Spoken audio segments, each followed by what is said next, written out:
There's a lot more to standing off-road than just standing on the motorcycle.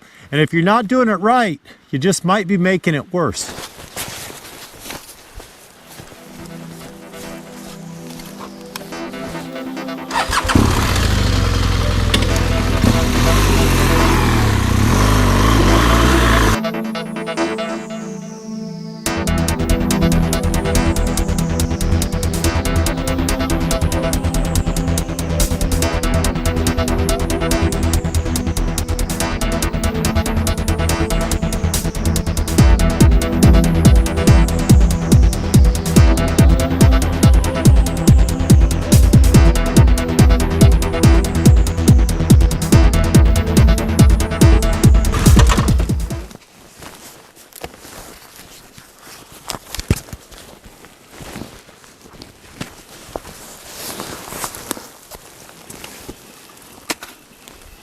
Let's talk about one of the most fundamental skills of riding off-road, and that is when and how to stand on a motorcycle.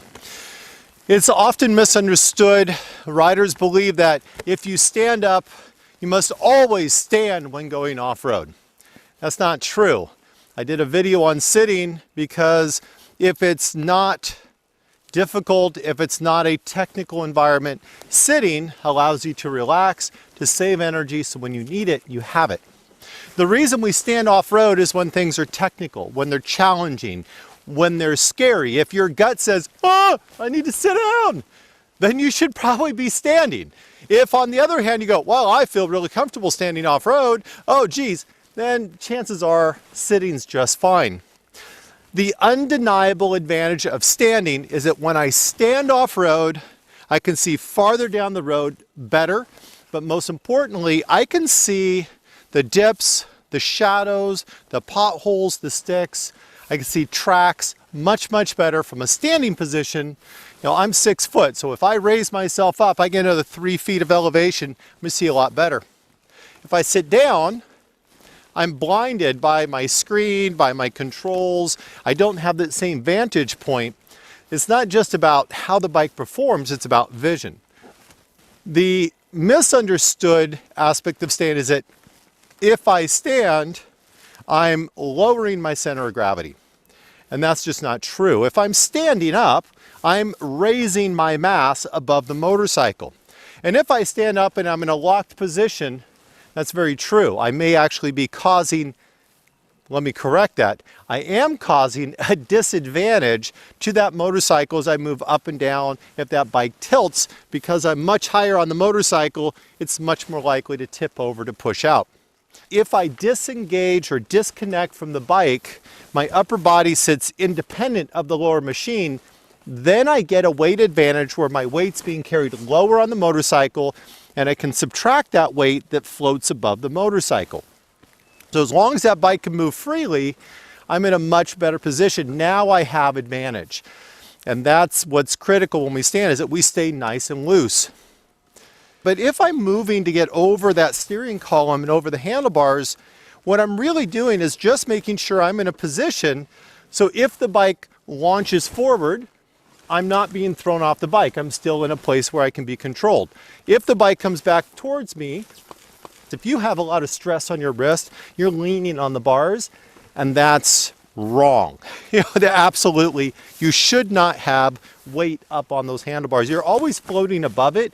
If at any given time you can't remove your hands, then you've got too much weight on the bars. And there's 2 ways to remove that weight from those front handlebars.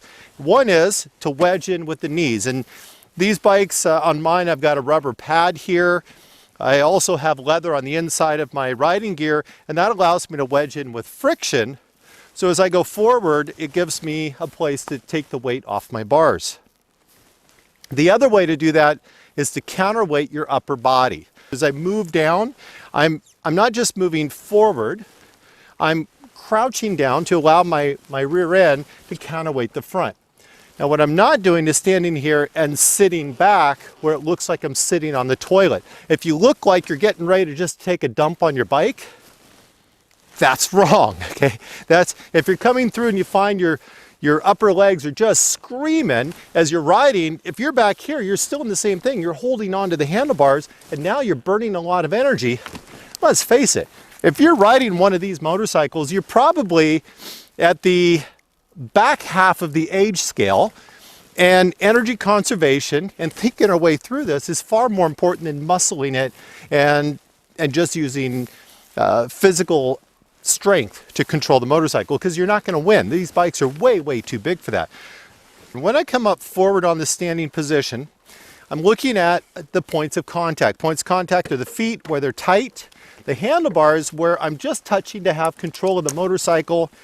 My shoulders should not pass forward of those hands. If my handlebars are back here, if you have risers that come up and back towards you, or your handlebars are rocked back here, which a lot of riders like from sitting, then that's going to put you in a very, very awkward position riding off-road and very poor control. So you want your handlebars flat enough and far enough forward that your shoulders aren't going to pass them. Your knee should be locked in here, and your hip is generally somewhere over your ankle. So it should be relatively in line. I'm not dropping my hip behind. I'm not coming way in forward. Usually I'm coming kind of a straight down kind of a motion. This is where I get that counterweight. The only time you'll get a little shift forward or back is depending how far forward I go, I might drop a little bit farther to the rear, but chances are if I'm doing that, I also have forces pushing me. So if I neutralize those, I end up in a forward position. So using grip with the knees or using the counterweight, always loose grip here. And then when you sit and stand, even the process for standing and sitting matters. When I stand, I'm not going to stand like this. Say, well, but my back hurts and my knees hurt. Well, this is still not good, because it's really going to hurt when you bounce off the ground. When I'm standing here, the problem is I'm getting thrown back, and if it's up here when I come forward, now it's way too close to my chest. I want those bars down lower.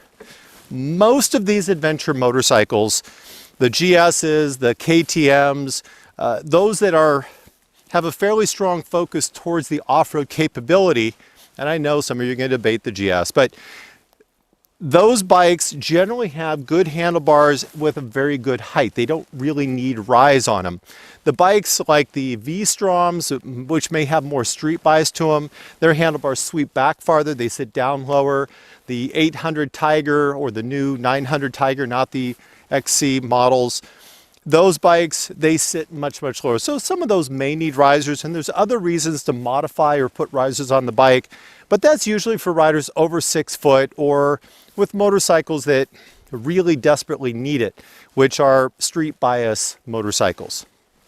But those risers that people put on, they put them all the way up here, and that just is the wrong spot. You should be into here. And if you say, well, it's not comfortable to stand the whole time, let me go back to where I started. If it's technical, we want to be aggressive anyways. We want to be in this position. Elbows are out, my wrists are flat and straight, and I'm aggressive dealing with it. And when it's not scary, well, then I can just sit. And that's that standing sitting posture. You'll notice I'm not going straight up. I'm going forward into an aggressive position, and then I slide back down into that position. So my body and head is moving up and forward and then back down. I'm not going straight up, and I'm not sitting like I'm going to the bathroom. So you're not a passenger anyway, so get away from doing this where you come all the way back. You should be coming straight down. If you're in a vertical high visibility position, or if you're in an aggressive position, you should be sliding back diagonal. There's a lot more to this whole standing posture riding off-road than what I'm talking about here. We can talk about wrist control, bike setup, throttle control, the angles of those controls, the balance of that weightless rider and how the energy interacts with this as a rider. But the core essential basics are what I'm covering here. And that is, keep your feet in tight, stay connected with the lower bike, move forward into your position, keep your weight off the bars, make sure that bike can move freely underneath you. And those are the most critical aspects you need to know when you first start riding off-road and you start standing. And when I do training, I encourage my riders to stand as much as possible. The exception are those that fatigue is setting in, where fatigue is a bigger issue than the standing. But it's a great way to build it so that becomes your default. Anytime you see mud, rock, nastiness, scariness, stand up. That should be your natural tendency, and you need to be relaxed while you're standing up. So if you're fearful, that's going to be hard to do. Well, with that said, I've got some riding to do today, and all this snow isn't going to warm up as the sun goes away.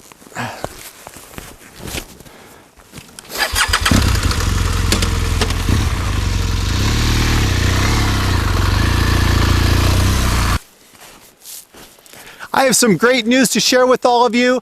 I am working on a location to come to South Africa, somewhere near Johannesburg this May, so May of 2021. I'm going to offer some adventure training while I'm down there. If you're interested in that, go to brettax.com, go to my training page. Any training I ever do, any presentations I do, any place you can find me, it's going to be on there. So if you want to track me down, that's where you're going to do it.